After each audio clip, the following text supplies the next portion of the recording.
Ashama harka fuunee daawwattootaa fi hordoftoota keenya akkam nagaa keessanii nageenyi koo kan jaalalaaf kabajaa bakka jirtanitti sin dhaqqabu. Egaan daawwattootaa fi hordoftoota keenya odeeffannoo biyya keessaa amma nu dhaqqabetu jira. Akkuma beekamutti biyyattiin haala hammeenyaa cimaa keessaa Oduu jirtu. Dhiyeenya kana akka nama injifatutti miidiyaa hawaasaa kanarratti baay'ee tokko lafa dhiitaa caffaraa jiranii. Injifannoon isaanii kun injifannoo waraanaati moo injifannoo siyaasaati moo injifannoo propaganda miidiyaati kan jedhullee gama keenya ga'ee jira. Akkasuma saamichi guutuu Oromiyaa keessatti irra deebiidhaan injifanne kan jedhuun gochaa jiran saamicha cimaa fi hamaa keessayyuu doorsisa amma yeroo kanatti injifannee jirra. Warri kana dura yeroo nuti rakkoo keessa turretti nu cinaa dhaabbachuu hin dandeenye amma dirqamaan dhaabbattanii injifannee jirra. Harka keenya jala jirtanii abbaan irrummaa nu harka jira kan jedhutti argisiisaa jiran fakkaata. Kanuma wal qabatee guyyaa kaleessa akkuma isin hundi keessanuu argaa jirtanitti mana haadha Jawaar Muhammad seenuudhaan maqaa fattashaatiin saamicha hammana hin jedhamne meeshaa caccabsanii mallaqa keessa jiru guuratanii akka baantu dubbatama jechuudha. Kana jechuun maal jechuudha? Injifannee jirra. Nutu dhiitee isin bulchaa caccabsee isin bulchaa waan jedhu mul'isa. Guyyaa kaanillee karrayyuutti wanti isaan san godhaniif injifannee jirra waan jedhuun. Gaafa rakkoo nu bira dhaabbachuu didda waan jedhuun haloo ba'aa jiran fakkaata. Keessayyuu naannoo Wallaggaa kanatti illee duguuggaa sanyii hamatu taasifamaa jira. Kana hunda kan gochuu danda'aniif maqaa TDF gama duubaa deebitee isaan immootu akka nama injifatee magaalota tokko tokko qabataniif jechuudha.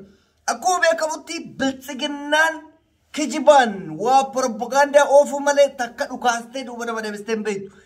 TDF irra deddeebiidhaan ibsa baasee ture jechuudha. Maqaan nuti tarsiimoodhaaf duuba deebine akka nama injifatanitti fakkeessanii jara keenya bilxiginnaan qo'ee injifatte kan jennu. Waraana dur qabdu sanirraa waan haaraa fiddee injifatti moo? Tooftaa dur qabdu irraa waan haaraa fiddee injifatti. Kijiba rabbiin jaalannee jechuudha. Osoma injifatteeyyuu jechuudha. Mootummaa biyya bulchu ta'ee biyya harkaa qaba jecha injifachuun maal isa dinqa? Ammootu injifachuun isaa kun Oromoodhaaf balaa guddaadha.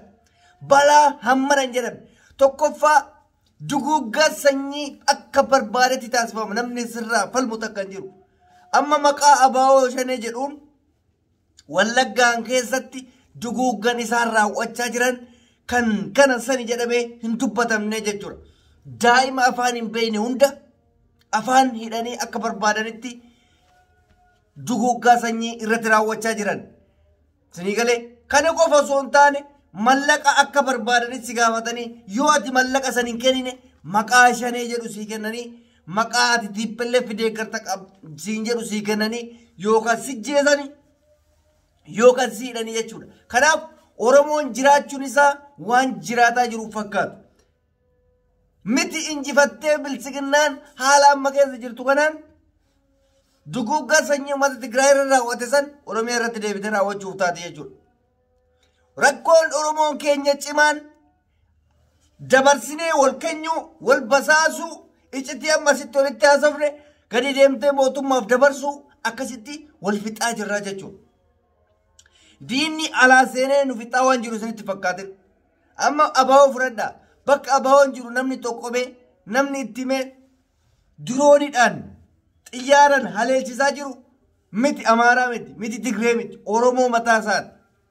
Shaneen bakka akkana jirti fixaa humni badii akkana jirti fixaa dhuguma mootummaan kun yoo kan mootummaa kee ta'u ta'e gaafa ilmaan keessirraa fuudhee waraanatti naqu gaafa dirqamaan biyyattii tana hanga dhumtutti hin falma jedhu. Yoo aangoon barbaanne maaf biyya akka diigamtu barbaada? Biyyi waraanaan akka diigamtu addunyaatu beeka. Yoo dhuguma Itoophiyaa san jaalate yoo dhuguma saba san jaalate maaliif hanga sadarkaa ofii dhaqee waraanutitti isa geesse? Kana jechuun jaalala biyyaa osoo hin taane jaalala aangooti. Aangoo tanarratti hin du'a waan jedhu ijibbaata falmataa jechuudha. Namni biyya isaa jaalatu xiyyitiin takka dhukaatee akka nama miitu hin barbaadu. Ani biyya san isinii dhiisaa jaalalaan biyya san bulfadhaa. Aangoo barbaachaaf jecha manni hiyyeessa meeqaa qabeenyi Itoophiyaa har'a diigame kun ilaa waggaa 100 irratti deebi'ee hin ijaaramu. Maaliif? Manneen barnootaa yoo xiqqaate barataa miliyoona 5 ol barumsa dhabuu jechuun ila isa ajaa'iba. barataan Tigraay qofa keessaa barataan miliyoona 2 naannolee biraa akkas miliyoonni 5 barumsa dhabe jechuun biyyattiin sun eessa akka jirtu quba qabaadha. Kana qofaa miti qabeenyi xiqqaan miliyoona tilmaamamnetu saamame. Lubbuu biyya san jiraachisu qeerroo ta'ee dargaggeessa biyyattii sanii tokko lama miti kan isaan wareegan. Kan hidhamee booji'amee mana hidhaa keessa taa'u kan maatii ofii tajaajiluu danda'u. Afaan lugaamamee achi taa'aa jira. Biyyi Itoophiyaan fuuldura deemtee guddattee amma booda biyya nuutaati jedhu abdiin tokkollee hin jiru jechuudha. Maaliif hin jiraan? Sabni hundi isaa ammas mirga ofii falmachuudhaaf halkanii guyyaan ta'u. Mootummaan kunis aangoo irraan bu'u akkanumatti biyyi tun baddee jirti jechuudha. Itoophiyaan diigamte jedhamtu sun isuma kana malee isa biraatti fakkaatin. Biyya addunyaarraa baddee dhabamtu hin jirtu. Akkanumatti baduun isii. Jeeqamuun baduudha garaagarummaan qabu. Yuunivarsiitiin biyyoota adda addaa barsiisaa hin jiru. Xiqqoo naannawaa Oromiyaatti barsiisaa jira. Hojii mootummaa hojjettee qaxaramuu hin dandeessu. Baratteetuma afaan bantee teessa. Deemtee abbaa keetii lafa qotta.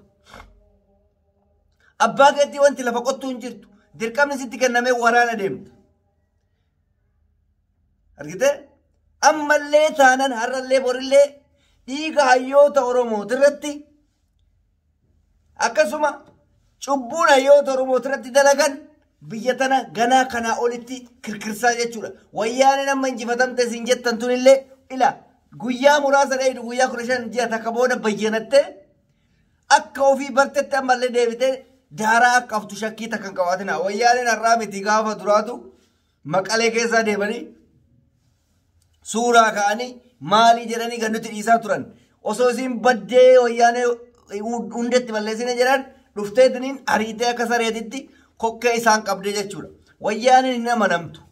Ammas deebiteetiniin karaa olitti namicha kana balleessitti. Inumaa shakkiin jiruu fi jarra akka jettutti Abiyyi kana marsuudhaaf duuba deebinee haamiira keessa galee ammas Maqalee dhufnee jirra jedheetiniin fiigee suuraa achitti ka'uuf deemu achitti qabannaa ka jedhu miira akkasiitu jira. Shakkii isiin jedha. Wayyaaneen silaa cabxee gaafa Tigraay keessaa akka barbaadanii burraaqanii garmaaman san guyyaa san cabxe silaa. Wayyaaneen hin cabxus kana mootu waan isiin irra jirtu irra dhaabbanne jenna malee isii deeggarreetii miti. Nuti abdii alagaa tokko irraa hin qabu. Abdiin nuti qabnu Oromooma kana. Oromooma callisee rafee mana ciisaa jiru kana. Waraana bilisummaa Oromoo jabeessuu dhiisee Oromoon jechuudha. Deemetiniin sababa adda addaatiif basaasee kenna. Bakka kana jiranii, nu fixaa jiranii, nu gudeedaa jiranii. Namni akkamitti WBO diina godhatee raayyaa ittisa biyyaa fira godhata jedhan. Poolisii Oromiyaa saree ta mootummaa dhufaa darbaan akka barbaadetti ergatee akka barbaadetti nama ficcisiisu kana. Mee mootummaa akkanaa kana annaa ajaa'ibdanii iyyuu bara. Mee poolisii Oromiyaa tan amma maalisiitu nama ta'e jiruuf jireenyi tadhaa'ee jennaan kan dura poolisii Oromiyaatti makamte takka jedhe. Lammaffaa waa'een Oromummaa hin beektu. Itoophiyaa jecha jettu tana sammuu keessa qarratsama. Mootummaan dhufaa darbaan akka koondomiitti fayyadamee isii darba. Namni mootummaa dhufaa fi darbaan isitti fayyadamne saba Oromoo keessaa WBOdha. WBOn immoo Oromoon jabeeffachuu hin beekne wallaaleera. Silaa WBOn kutaa Oromiyaa hunda keessatti irree ofii jabeeffatee jabaatuu qaba. An fakkeenyaaf dhiyeenya kana kutaalee Oromiyaa hunda keessa WBOn diriiree jira. Humna maaf ittiin goone itti seentanii makalaakaa yoo dirqiisi ergaa jirani.